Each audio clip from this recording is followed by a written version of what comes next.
Привет, ребята! В этом выпуске мы посмотрим на древний храм, который называется храм Шиканатхар. Он расположен в отдаленной деревне Кудумиен-Малай. Эксперты называют этот храм неразгаданной загадкой из-за его совершенно необъяснимых и не связанных барельефов. Сегодня я попытаюсь решить эту загадку. И я хочу, чтобы вы вместе со мной поняли, что делали древние строители. Некоторые утверждают, что в этом храме изображены двойные резные фигурки. Например, есть две одинаковые обезьяны, расположенные друг напротив друга. Два одинаковых воина тоже стоят друг напротив друга. Вы можете увидеть две красавицы и многие другие резные фигурки, расположенные таким же образом.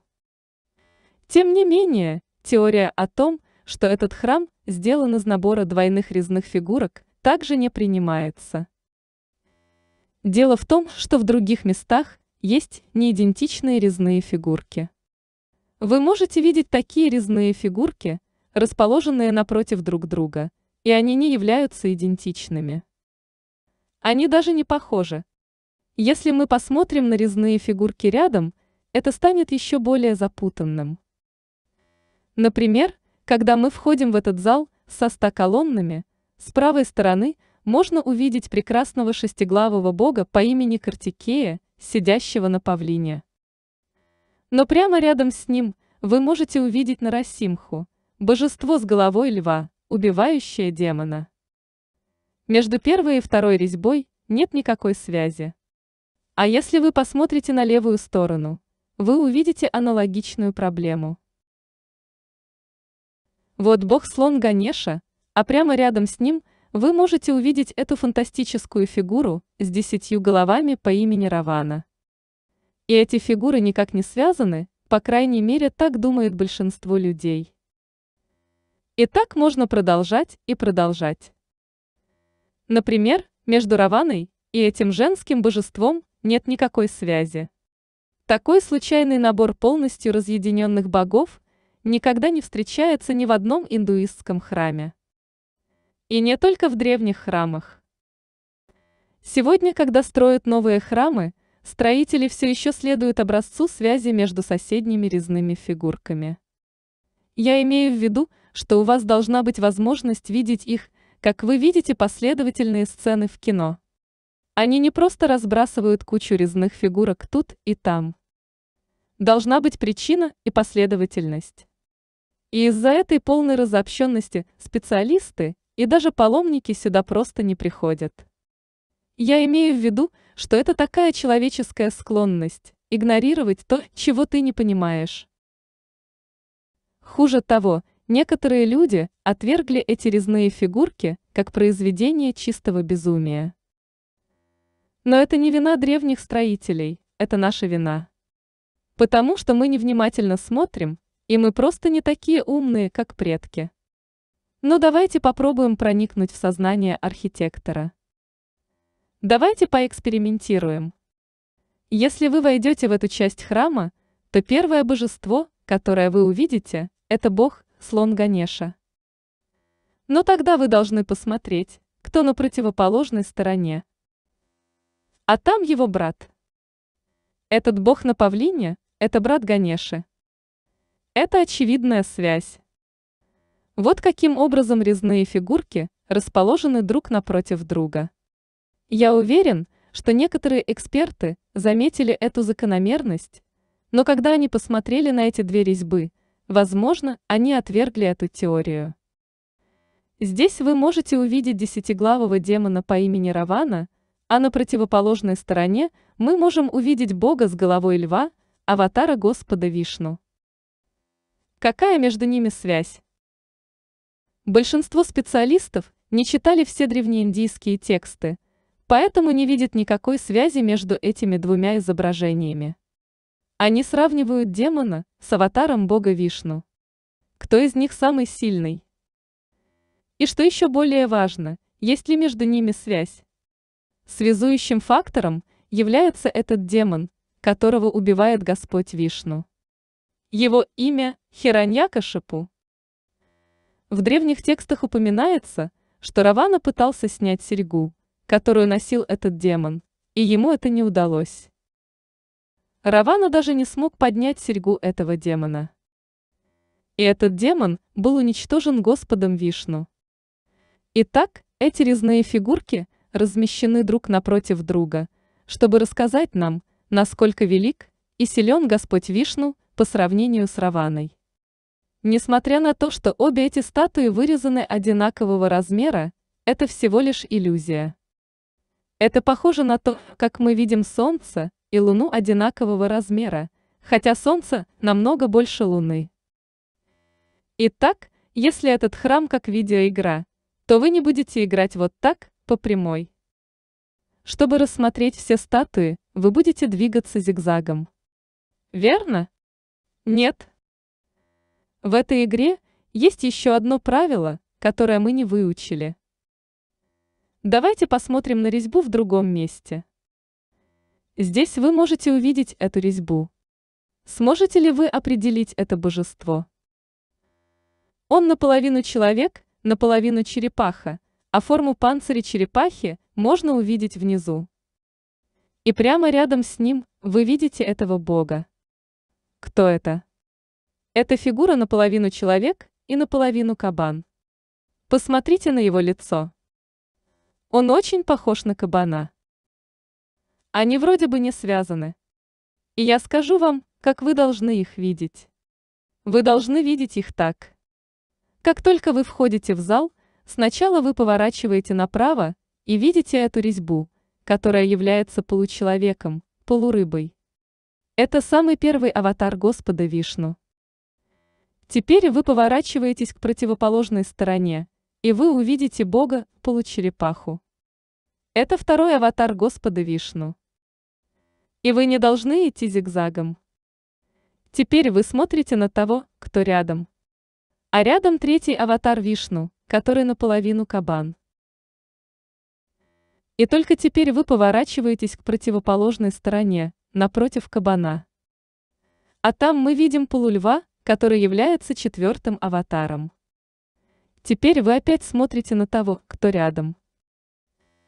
А рядом с полульвом вы увидите человечка по имени Вамана, который является пятым аватаром. Таким образом, мы не должны играть в эту игру зигзагообразным образом. Мы должны играть в нее, как в игру «Змейка» на ретро-телефонах. Я проанализировал сотни древних храмов и никогда не видел идеи размещать резные фигурки в виде узора ретро-змейки. И из-за этого странного узора ни эксперты, ни обычные посетители не поняли большую часть резьбы в этом храме, а главное – их связи друг с другом. Получается, что люди не посещают этот храм просто потому, что не понимают спрятанной здесь закономерности. Между прочим, если вы не индуист, и если вы совершенно потерялись в этих аватарах, самый простой способ запомнить порядок аватаров Вишну – это эволюция Дарвина. Сначала на нашей планете доминировали рыбы. Затем появились амфибии. Потом появились грызуны. После этого у нас появились большие кошки. Затем в мире господствовали различные человекоподобные виды. 10 аватаров из древних индийских текстов удивительно похожи на теорию эволюции. Итак, теперь мы знаем, что когда мы ходим по храму, мы должны смотреть на резные фигурки змеиным образом. Я не собираюсь утомлять вас тем, как каждая резьба связана друг с другом. Наше сообщество на YouTube очень умное и может ответить на большинство вопросов. Но теперь, когда я обнаружил этот узор, он полностью меняет наше понимание этой резьбы. Напомню, что до сих пор люди думают, что многие из этих резных фигурок – это просто две одинаковые резьбы. Посмотрите на эту резьбу с одной стороны и на эту резьбу с противоположной стороны. Что вы думаете? Видите ли вы какую-либо разницу между ними? Вы можете легко отмахнуться от них, как от одного и того же божества. Но поскольку древние строители установили преемственность, они не могут быть одним и тем же божеством. Итак, давайте присмотримся. Посмотрим на руки, у этого парня в руках оружие. Теперь посмотрите на второго парня. К сожалению, у него все руки отбиты, кроме одной. И он не держит оружие, он держит лампу. Вы даже можете увидеть здесь крошечный светящийся огонь. Огонь – это ключ. Посмотрите на его прическу. Его волосы выглядят как огонь, как пламя. Так кто же он? Он древний суперсаян. Эта фигура называется Агни Вирабхадра. Агни на санскрите означает огонь. Поэтому он воин огня, сжигающий своих врагов до смерти. А кто же тот парень на противоположной стороне? Посмотрите на эту руку, как он стильно вытаскивает стрелу из колчана сзади. Он двумя пальцами вытаскивает стрелу, даже не поворачивая головы. Этот бог настолько стильный, что даже его заколки для волос имеют форму лингамов. Вы можете увидеть несколько шпилек в форме лингамов. Но есть ключевая деталь в его одежде. Смотрите. Здесь, на его одежде, вы можете увидеть человеческие черепа. Людей, которые используют черепа в ритуалах, называют Акхори. Поэтому мы можем идентифицировать этого воина как Акхора Вирабхадру. Это воин, который обезглавливает своих врагов и хранит их черепа в качестве трофеев. Между прочим, если вы не индус, и если вы пережили это и поняли это, вы должны похлопать себя по спине, потому что я только что научил вас очень продвинутой индийской иконографии. Аналогичным образом мы можем расшифровать и этих двух обезьян. На этой статуе можно увидеть волосы на теле. Удивительно, как они добились таких изгибов на твердом граните. Это до сих пор остается загадкой. Но эти фигуры не тождественны, у них есть некоторые отличия. Они на самом деле братья. Их имена Ваали и Сугреев, и их упоминают в древнеиндийских текстах. Но некоторые фигуры, обращенные друг к другу, совсем не похожи друг на друга. Но поскольку мы знаем, что противоположные рисунки связаны, теперь мы можем разгадать несколько интересных историй. Здесь вы можете увидеть эту богиню-мать Парвати. Обычно Парвати должна выглядеть красивой и милой, но здесь она на самом деле злится. Вы можете видеть, как у нее вылезают глаза и обнажаются клыки. Почему? Давайте посмотрим на противоположную сторону. Кто тут и что он делает? Это ее муж, Господь Шива. И он поднял одну из своих ног. И смотрите внимательно, в одном ухе у него серьга, а в другом ее нет. Хотите верьте, хотите нет, но эта пропавшая серьга помогает нам раскрыть это дело. Однажды Шива и его жена устроили танцевальное соревнование. Соревнование началось, и другие боги начали собираться, чтобы посмотреть на него. Шива известен как величайший танцор, космический танцор Вселенной. Но самое удивительное то, что его жена умела исполнять каждое его движение. Толпа становилась все больше и больше, чтобы посмотреть на это зрелище. Шива попробовал несколько сложных движений, но, к его удивлению, Парвати смогла сделать их все. Не сумев победить ее, Шива сделал грязный ход. Он уронил одну из сережек на землю, но не нагнулся, чтобы поднять ее рукой. Вместо этого он поднял ее пальцами правой ноги, а затем без помощи рук вставил обратно в ухо. Способна ли его жена на такой трюк? Согласно древним текстам, она была достаточно гибкой, чтобы сделать это, но из-за своей скромности она не подняла ногу, боясь обнажить свое тело перед всеми. И эта резьба прекрасно передает ее настроение. Посмотрите, как она смотрит вниз, как побежденный человек. Вот почему она злится на Господа Шиву. Она проиграла соревнование, но это было несправедливо. Итак, вы можете видеть, что теперь мы можем буквально препарировать каждую резьбу, потому что мы поняли, как древние строители расположили статуи в этом храме. Я признаю, что это очень странный мыслительный процесс. Ожидать, что посетитель будет змееподобным образом разбираться в этих резных фигурках. Но как только мы поймем это и последуем этому правилу, это будет просто магия. Теперь мы можем понять все эти фигуры, кто они и что они делают, и что каждая резьба здесь является частью гигантской истории.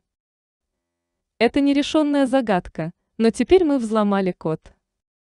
Я не буду показывать вам все статуи и как они связаны друг с другом. Иначе это видео может длиться более 10 часов. Итак, я надеюсь, что это видео было для вас полезным, и я надеюсь, что оно помогло вам понять мыслительный процесс древних строителей. Что вы думаете об этом? Пишите в комментариях. Я Правин Мохан. А в мире еще много загадок, но в один ролик они все не поместятся. До новых встреч! Спасибо за просмотр. Все ссылки на источники информации в описании под роликом. Так что пишите комментарии, жмите на пальцы, делитесь этим видео с друзьями, подписывайтесь на канал, ну а мы пока поищем что-нибудь интересное для следующего ролика. Монтаж, перевод, озвучка и анимация студии Эльмукон.